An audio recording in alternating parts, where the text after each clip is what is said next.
this in here controls this, right? This is inside the train.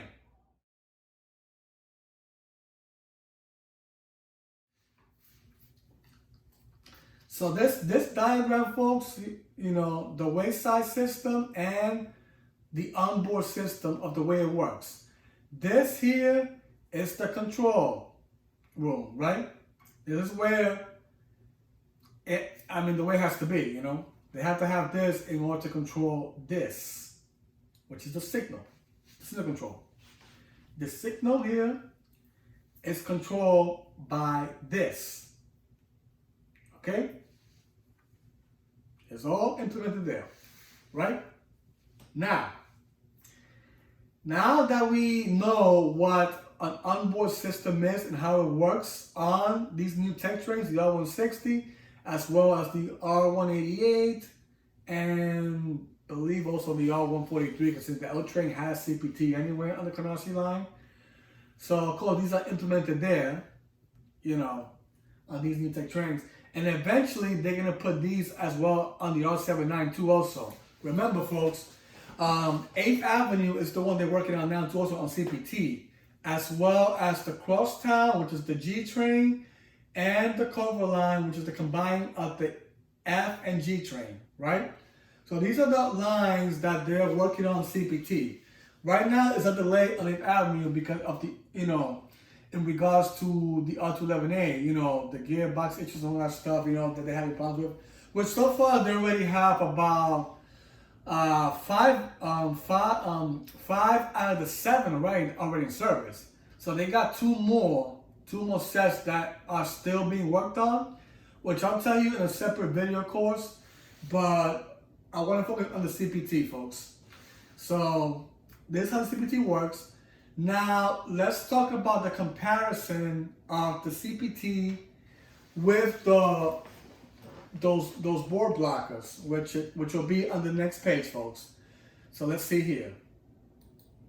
So you see here, this is it's called the fixed block signal. So you see the difference between the two. This one here is CPT, right? You see the difference between the two, folks.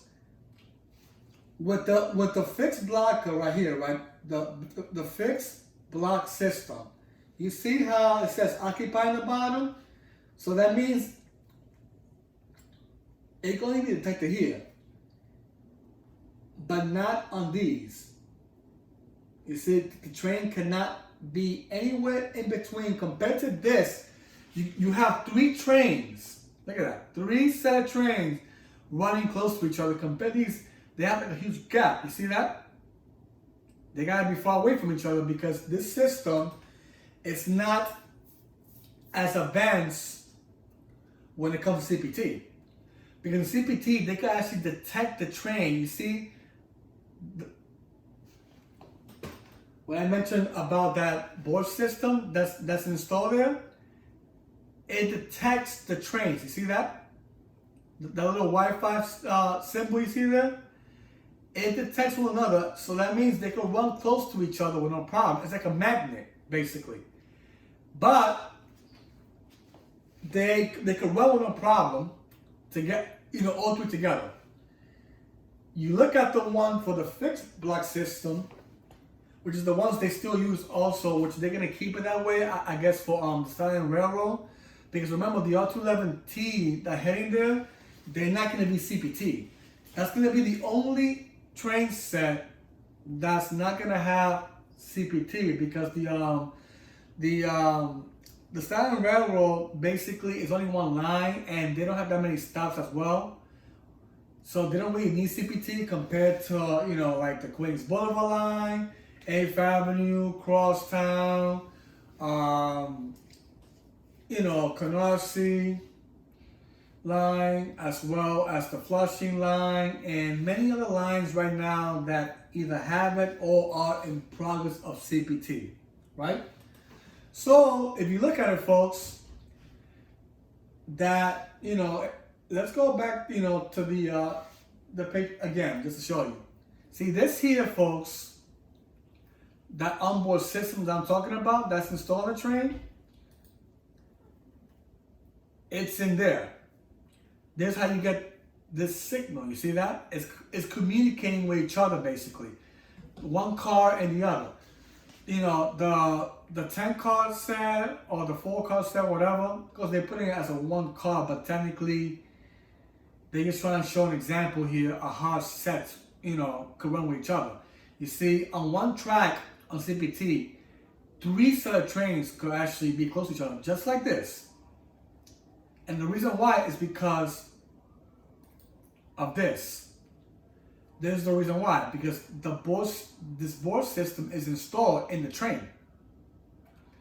Having this is what makes these sets be close to each other this way. They're communicating with each other. You know, it's all computerized, folks. You know, we're living in a modern world thanks to the outsourcing of the MTA in regards to Kawasaki and many other manufacturers, like the Mitsubishi electronic motors, which of course they are also part of the CPT equipment that the MTA has. So now, folks, that you see the comparison of the CPT and the fixed block signal, how it works. With the CPT, you have 3 set trains close to each other, as we see here. You don't have this fixed blocker here that only detects the train. You see, it's occupied. And then it's open here, and it buffers, occupy, open, and then, you know. So the fixed blocker, they have it as a set of 3. Occupy, open, and buffer. You see, CPT doesn't have any of that because it's controlled more with the Wi-Fi signal. That's why. This one is the old-fashioned one, which we still have now. This is fixed blocker on some lines, like they have it on Lexington Avenue as well as 7th Avenue line. They still have it on the 6th Avenue line, 4th Avenue, Broadway line, Astoria line, you know, many others, you know, that have it.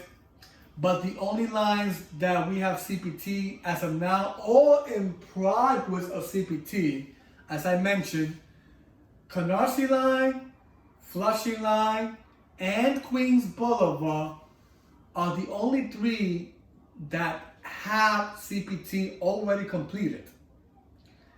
Now, the one that's in progress, like I mentioned, is the 8th Avenue line, with of course the delays of the R211A that they still haven't delivered the rest of them because of the problems they have with the gearbox, and in progress as well with the Crosstown, which is of course the G line, as well as Curver line, which is actually the F and G line, right? So, folks, so this is how CPT works, folks. As we go back to this